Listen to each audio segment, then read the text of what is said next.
Paul Ryan has endorsed Romney. Of course, Romney looking for more high-profile endorsements. Well, he's got one today. Patrick O'Connor is joining us with more on this story. Good morning, Patrick, or good afternoon, I should say. Thanks for being here on Lunch Break.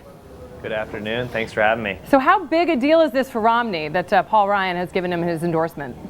Well, I think practically it is a big deal. The Wisconsin Republican primary is on Tuesday. Paul Ryan carries a lot of weight in that state. He obviously also carries a lot of weight with conservatives generally. This is a big box for Mitt Romney to check. Ryan's endorsement and Florida Senator Marco Rubio, who endorsed Romney a couple days ago, those have been two of the real big outliers in the race to this point who had not signed off with the obvious frontrunner. And to get both of those in the same week is a big thing for Mitt Romney. I think we're getting almost past the phase of the race where the endorsements really matter. But these are two people that I think Romney really wanted to have in his corner heading into the later contests.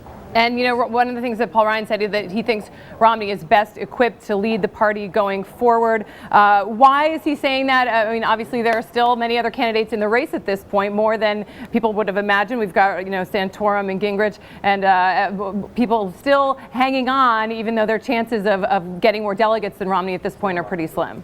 Well, I think on the one hand, you know, it's kind of twofold. First, he thinks that Romney's got the best shot at beating Obama. But I think second, and more importantly for Ryan, is that he feels that Mitt Romney has made a commitment to the fiscal issues that Paul Ryan cares the most about, meaning he's willing to trim the budget by taking difficult steps, politically difficult steps, like changing how Medicare is structured, maybe changing Social Security, doing things that are going to curtail the growth of government over time, things that Paul Ryan has based most of his congressional career on.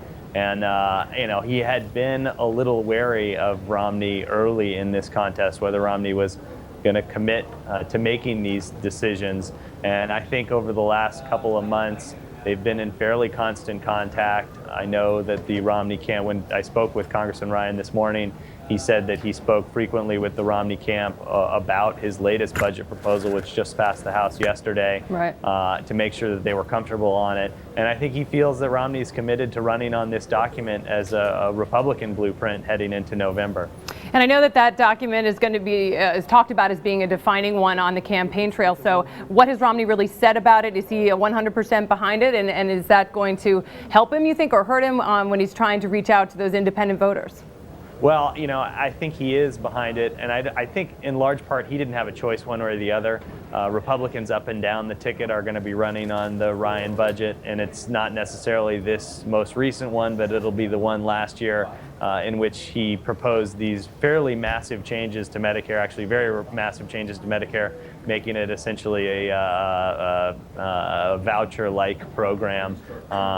And, you know, the Democrats have made that a big issue over the last year and will continue to do so heading into November.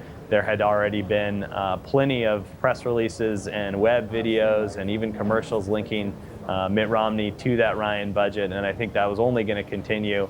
So I think what Romney realized is that this is the direction the party's going.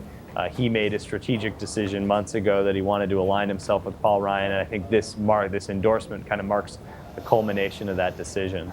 All right, Patrick, thanks so much for joining us with this news this morning, and we appreciate your time. And of course, everybody can continue to follow all of our political coverage on WSJ.com and WSJ Live.